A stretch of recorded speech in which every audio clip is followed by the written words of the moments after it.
Hello বন্ধুরা, আমি অনুপম আর আপনারা দেখছেন এবিজি ট্রাভেল। আজকে রবিবার আর আজকে সকালে আমরা এখন যাচ্ছি আসামের একটি খুব ফেমাস পিকনিক স্পট বোগামাটিতে। তো চলুন আজকে আপনাদের ঘুরে দেখাবো বোগামাটি। আমার সাথে আছে অরিত্র নতুন বাইক কিনেছে, হান্টার 350। সেই নতুন বাইকে করেই আজকে আমরা যাচ্ছি। তো চলুন আজকের দিনটা ভালো করে এনজয় করা যাক। গুয়াহাটি থেকে বোগামাটির ডিস্টেন্স হলো 100 কিলোমিটার। আমরা সকাল 8:30টার সময় গুয়াহাটি থেকে রওনা হয়ে গেলাম। বোগামাটি আসাম আর ভুটান বর্ডারের কাছাকাছি অবস্থিত। এখানে বোগামাটি নদী বয়ে গেছে আর তার পিছনে রয়েছে ভুটানের জঙ্গল।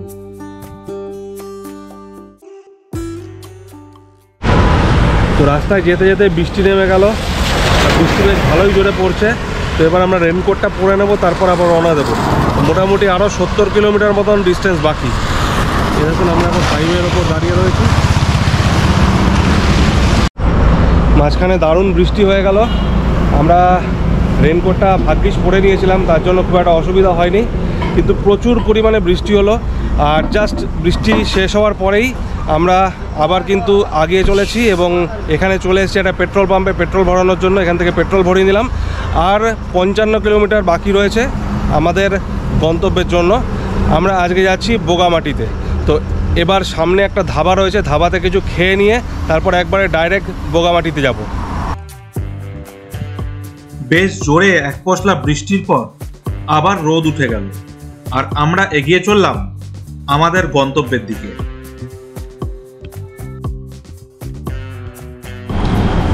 আমরা চলে এসেছি একটা রেস্টুরেন্টে। তো এখান থেকে ব্রেকফাস্ট করে নেবো। সকালবেলা ব্রেকফাস্ট করে বেরোনো হয়নি।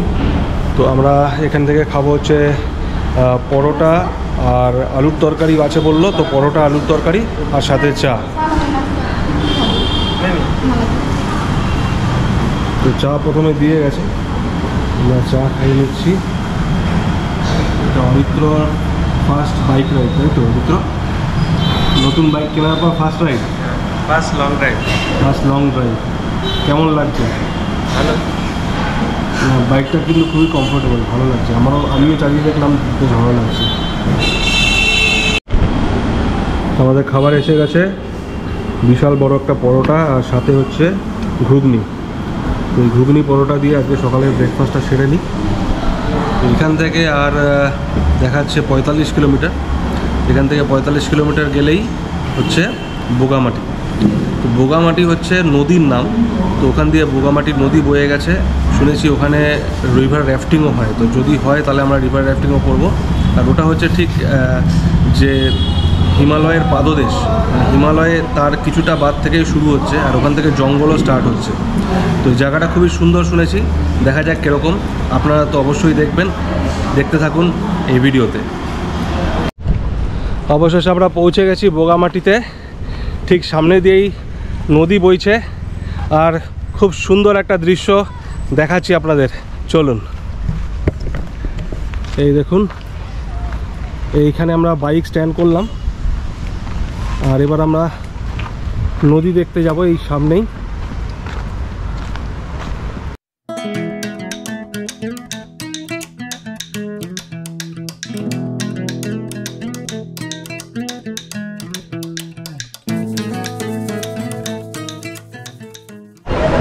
আমরা ঠিক চলে এসেছি নদীর পাড়ে।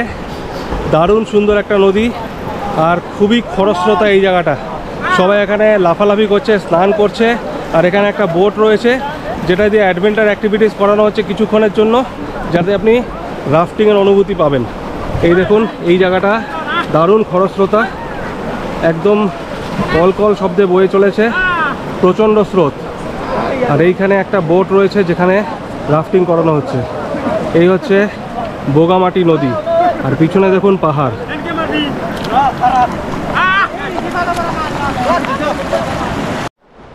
আমরা রাফটিং করার জন্য নৌকাটাকে এপারে ডেকে নিলাম। তো দেখুন নৌকাটা আসছে। আবার কথা বলে দেখি, দরদস্তুর করে দেখি কত কি বলছে।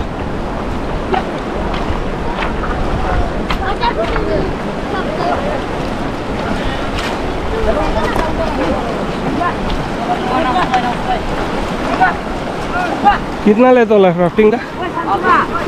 हाँ, अप डाउन 50। तो मतलब कहाँ से कहाँ तक जाओगे? तो वहाँ से यहाँ तक, वहाँ जाओगे फिर इधर आओगे? अच्छा अच्छा, ठीक है। 50 रुपये एक का ना? ठीक है, दो आदमी हैं।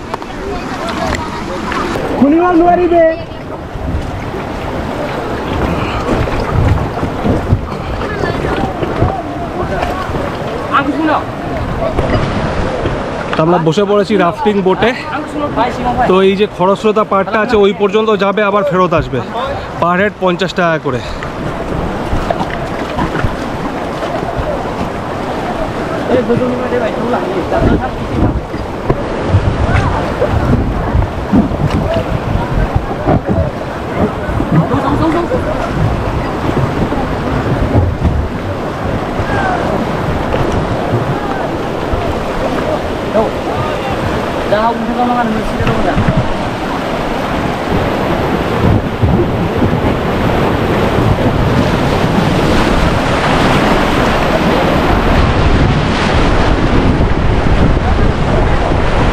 এখানে আগে যাওয়া সম্ভব না, প্রচণ্ড স্রোত।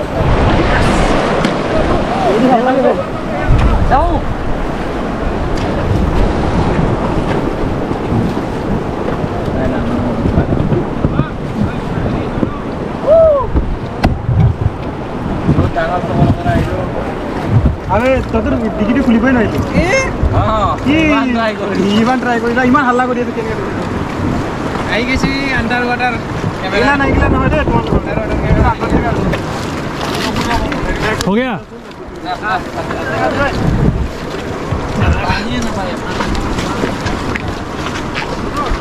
ওদের পারতা কষ্ট করবা। তো এই হচ্ছে জাস্ট 5 মিনিটের রাফটিং আমরা করে দিলাম 50 টাকা দিয়ে।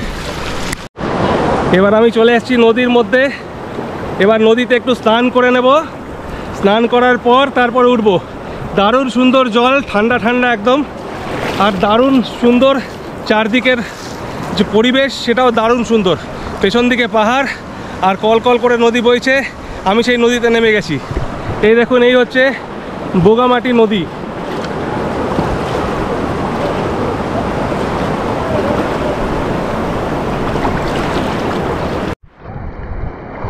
নদীতে বসে গেছি গা ডুবিয়ে।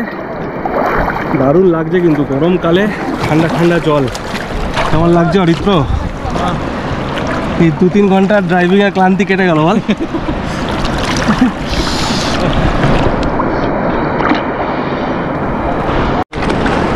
এই নদীতে গা ডুবিয়ে বসে রয়েছি, আর নদীর তলায় দেখুন কি সুন্দর সুন্দর পাথর।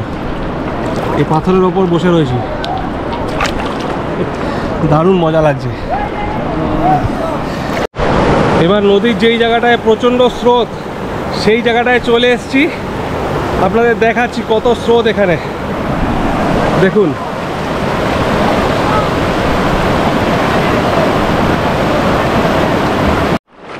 এই জায়গাটায় বসে গেছি, দেখুন পেছনের স্রোতটা দেখুন কি দারুণ।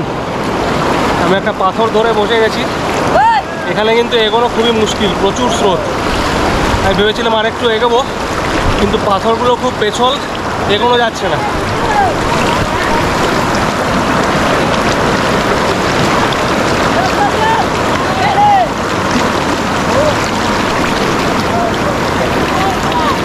অরিত্র বেশি দূর যাস না, পেছল আছে পাথর।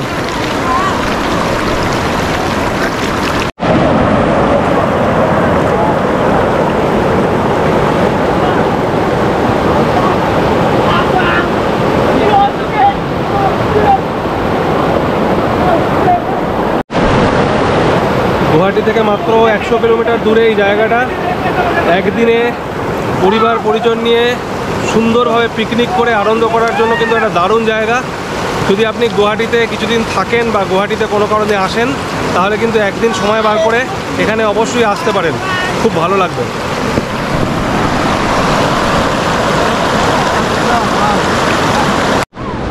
আমরা নদী পার করে এই পারে চলে এসেছিলাম। যেই রিভার রাফটিং যেটাকে বলছিলাম, মানে একটা রাবারের বোট ছিল, সেটা আমাদের ওপার থেকে এপারে নিয়ে আসছিলো। তো আমরা এখান থেকেই চান ঠান করলাম। এবার এই পারে উঠে জামা কাপড় পরে নিয়েছি, আবার ওই রাবারের বোটটা করেই ওই পারে ফিরে যাব। আর এই দেখুন, এই যে নদীর এই পারে এখানে একটা রিসোর্ট আছে, এখানে কিন্তু থাকাও যায়। এই রিসোর্টটা আরও সুন্দর করে তৈরি হচ্ছে। আর এই দেখুন, এখানে অনেকেই পিকনিক করছে। আর নদীর এপার দিয়ে কিন্তু এই দিক দিয়ে রাস্তা রয়েছে, ওই ভেতর দিয়ে রাস্তা রয়েছে জঙ্গলের মধ্যে দিয়ে। আর সামনে এখানে একটা বাঁধও রয়েছে নদীর ওপরে। তো আমরা আবার বসে পড়েছি রাবারের বোটে, আর এই বোটটা আমাদের ওপারে নিয়ে যাবে। এমনি হেঁটে হেঁটেও পার হওয়া যায়, তবে স্রোত বেশ অনেকটাই, তাই জন্য আমরা রাবারের বোটে করেই পার হচ্ছি। এই এপার ওপার করতে টোটাল খরচা হচ্ছে পার হেড 50 টাকা করে। আসার সময় অবশ্যই খরস্রোতা জায়গাটা নিয়ে গিয়ে তারপর একটুখানি রিভার রাফটিংয়ের ফিলিংস দিয়েছিল, জাস্ট 2 মিনিটের জন্য। অ্যাকচুয়ালি এটা রিভার রাফটিং নয়, জাস্ট নদীটা পারাপার করার জন্য।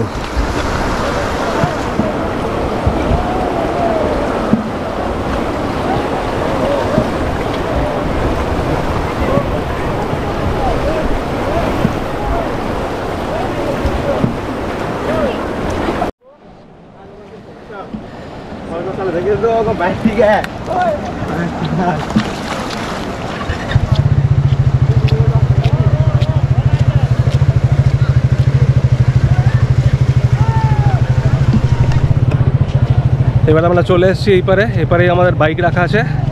এবার বাইকে করে সামনে গিয়ে কিছুটা জল, খাবার দাবার খাবো। খুব জল তেষ্টা পেয়েছে অনেকক্ষণ ধরে, এখানে জল খেতে পারছি না, এখানে জল কিছু পেলামও না। তো সামনে দেখেছি দোকান আছে কিছু, দোকান থেকে জল খাবো, খাবার দাবার খাবো, তারপর এখান থেকে আবার রওনা দেবো গুয়াহাটির উদ্দেশ্যে।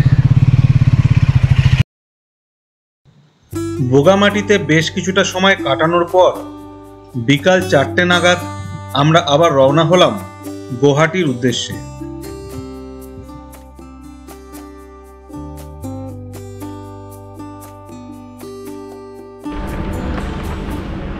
আমরা এখন ফেরত যাচ্ছি গুয়াহাটিতে।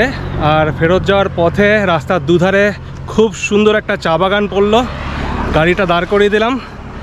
চলুন আপনাদের দেখাই আসামের চা বাগান। এই দেখুন,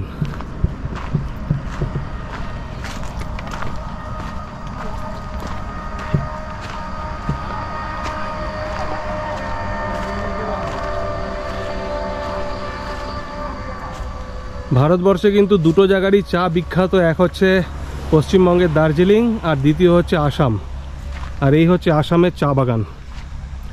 দার্জিলিংয়ের চা বাগানগুলো কিন্তু বেশিরভাগ পাহাড়ের ঢালে আপনারা দেখতে পাবেন, কিন্তু আসামের চা বাগান কিন্তু সবটাই সমতলের ওপরে। দেখুন কত বড় চা বাগান এটা।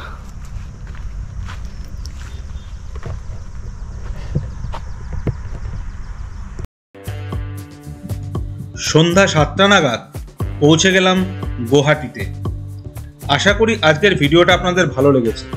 যদি ভালো লেগে থাকে তাহলে চ্যানেলটাকে সাবস্ক্রাইব করে দেবেন, আর নিচের বেল আইকনটাকেও ক্লিক করে দেবেন, যাতে আমার পরবর্তী ভিডিও সরাসরি আপনাদের কাছে পৌঁছে যেতে পারে। ভালো থাকুন, সুস্থ থাকুন, আর দেখতে থাকুন এবিজি ট্রাভেল।